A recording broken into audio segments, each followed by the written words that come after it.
Water is life's martyr and matrix, mother and medium. There is no life without water. Water is the most basic of resources and fundamental for life and health. In the past, civilizations have grown, thrived, or withered, depending on water's availability. Yet for many people today, water simply flows from a tap and little is thought of it beyond this. But water is finite. Earth, our blue planet, is comprised of only around 2.5% fresh water, on which much of life depends. Most of this fresh water is locked up in ice and groundwater, leaving only a little more than 1.2% fresh water present as surface water in rivers and lakes. Such a precious resource, it is surprising that many people treat and use water as if it is of infinite supply and unlimited assimilative capacity. In an age when man has forgotten his origins and is blind even to his most essential needs for survival, water, along with other resources, has become the victim of his indifference. The United Nations states that water scarcity affects more than 40% of the globe population and is projected to rise. Over 1.7 billion people are currently living in river basins where water use exceeds recharge. This ever-growing demand is not the only problem. Growing populations, clearing for development, contamination, pollution, and the misuse of water resources have increased stress on our global waters, resulting in the degradation of water quality. Groundwater over-extraction and pollution of surface water bodies have serious impacts on water resource availability and biodiversity, while climate change exacerbates the health risks of water insecurity. Maud Barlow, co-founder of the Blue Planet Project, a global initiative with core principles which see water as a human right, a public trust, and part of the global commons, called this predicament the twin water crisis, a crisis both ecological and human. Water is being depleted many times faster than nature can replenish it. The destruction of aquatic ecosystem health and the increasing water scarcity are, in my opinion, the most pressing environmental problems facing humankind. In 2010, the United Nations recognised water and sanitation as a fundamental human right. The human right to water is indispensable for leading a healthy life in human dignity and a prerequisite to the realisation of all other human rights. This has led to its inclusion as Sustainable Development Goal 6, access to water and sanitation. Some of Sustainable Development Goal 6's future outcomes for 2030 include improving water quality by reducing pollution, substantially increasing recycling and safe reuse globally, protecting and restoring ecosystems, and implementing integrated water resources management at all levels, including through transboundary cooperation. As such, the UN has called for increased investment in management of freshwater ecosystems and sanitation facilities on a local level. For the UN, the focus is on developing areas of the globe such as sub-Saharan Africa and Asia, but the goal outcomes are equally relevant here in Australia. Water quantity or scarcity and water quality are intimately related issues which can cause devastating effects on our local environment and community. Recent events in the Murray-Darling Basin are testament to this, where drought, high temperatures, and shortage of water, combined with water quality and environmental issues related to climate change, erosion, blue-green algal blooms, salinity, and invasive species to produce disturbing impacts, including mass fish deaths. We have lost a sense of respect for the wild river, for the complex workings of a wetland, for the intricate web of life that water supports. In Queensland, the sustainability of water resources and water quality is a key topic of discussion, particularly in relation to new policy development and legislation aimed at protecting the Great Barrier Reef in particular and other key water bodies, including Moreton Bay. The Environmental Protection, Great Barrier Reef Protection Measures and Other Legislation Amendment Bill, released in February 2019, aims to reduce water pollution by setting nutrient and sediment load limits for the reef catchments. These load limits are based on the end of catchment water quality targets set out in the Reef 2050 Water Quality Improvement Plan. The plan identifies how the water quality outcomes under the broader Reef 2050 Long-Term Sustainability Plan will be delivered to achieve good water quality which sustains the outstanding universal value of the Great Barrier Reef, builds resistance, improves ecosystem health and benefits communities. A key strategy towards this sustainability outcome centres around the use of environmental offsets, including water quality offsets, which was explored in the Queensland Government's discussion paper, A Review of Queensland's Environmental Offsets Framework. An environmental offset requires land to be secured, managed and maintained over a period of time in order to compensate for unavoidable impacts that may occur on significant environmental matters at another site where an activity occurs. For water quality offsets governed under the draft Point Source Water Quality Offsets Policy 2017, Point Source Environmental Authority holders, such as sewage treatment plants, can implement water quality offsets, including diffuse actions such as stream bank stabilisation and constructed wetlands, to counterbalance discharge loads in water emissions. In the most recent draft policy, nutrients such as total nitrogen and total phosphorus or sediment discharge loads must be offset with a minimum of 1.5 to 1 delivery ratio to account for the uncertainty due to the distance between the point of concern and the offset location, and a minimum environmental equivalency ratio of 1 to 1 to ensure a like-for-like chemical basis and thus the delivery of improved water quality in the receiving waters. These ratios are applied on a sliding scale dependent on site and case-specific factors to ensure delivery of a net water quality improvement to the receiving waters. Although not currently calculated as part of the offset, additional co-benefits are realised by the offset, including carbon sequestration, reduction in greenhouse gas emissions, stream cooling, wildlife corridors, improved biodiversity, and improved resilience to extreme weather events. Although the ultimate focus is on water quality as it affects the Great Barrier Reef, thus far the provision for water quality offsets have only been utilised in southeast Queensland, which is facing its own unique challenges with water and sustainability.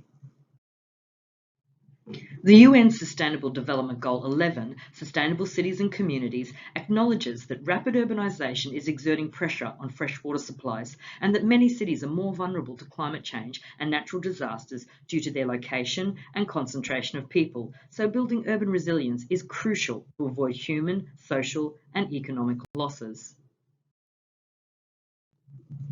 Southeast Queensland is one of the fastest growing regions of the nation. It is a climate change hotspot and Brisbane is the nation's most flood-prone capital city. The Brisbane River, affectionately known as the Brown Snake, has major quality issues, particularly relating to sediment discharge from the upper catchment. In the upper reaches, flash flooding, erosion and sediment loss are major issues which in times of flood threaten the drinking water treatment plant at Mount Crosby, which supplies over 3 million people downstream. Sediment loads during extreme events are significant, and as they flow downstream and enter Moreton Bay, they affect marine life, fisheries and the Port of Brisbane, resulting in significant biodiversity loss, with several native fish species being placed on the endangered list. Modelling done in 2006 by the CSIRO indicated that just to maintain the bay in its then present condition would require a reduction in sediment and associated nutrients by 50%.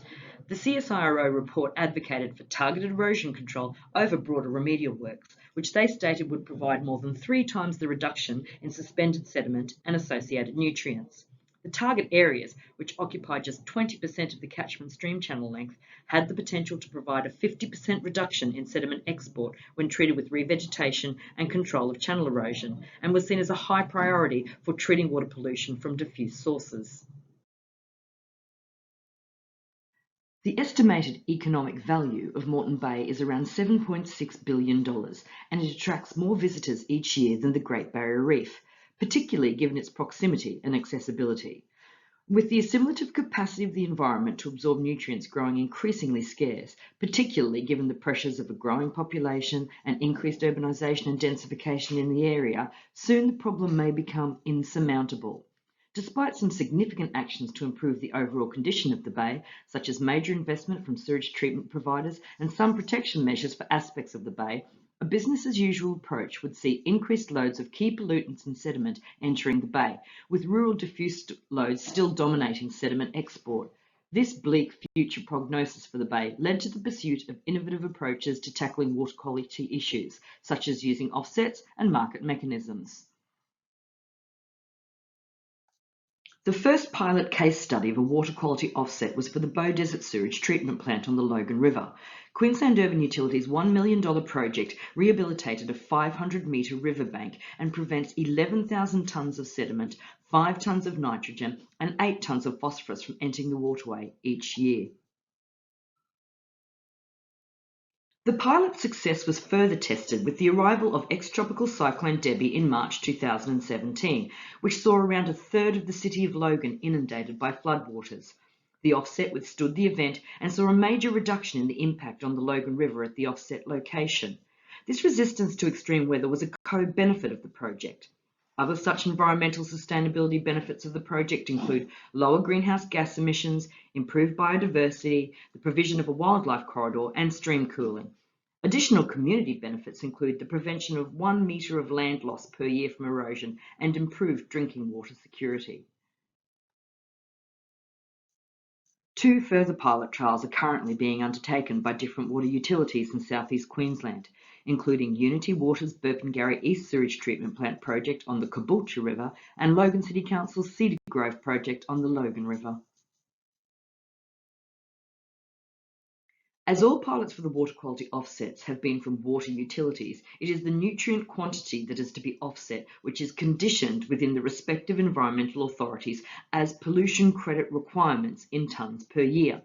Such a mechanism provides for the possible future trading of these credits on an environmental market. As all of these trials have occurred on private land by agreement with landowners, with the utilities bearing all the establishment and ongoing costs, a market mechanism may provide additional incentives for private landholders whose properties could provide the greatest benefit in terms of pollution load reductions to participate. As we approach the limiting constraints caused by growing population and the drive for economic growth, we are seeing conflicts in land use, environment, housing, transport, water, energy, food, urban stormwater drainage, water and sewage services, and disparity in livability.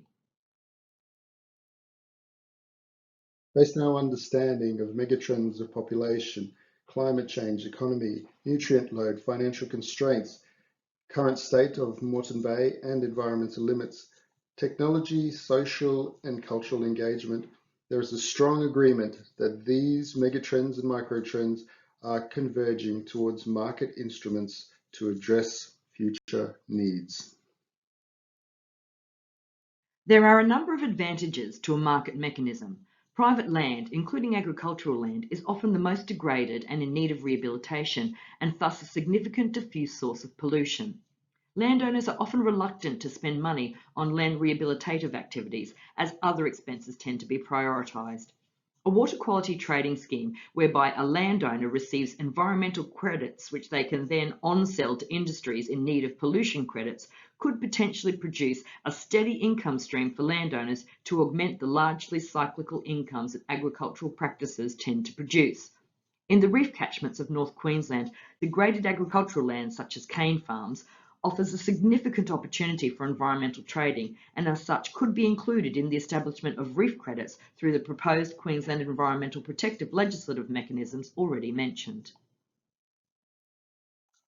Such a catchment-based approach demonstrates a more integrated water management approach, whereby the whole of the water cycle is considered, including holistic strategies which address the impacts of urbanisation, climate change and other water challenges.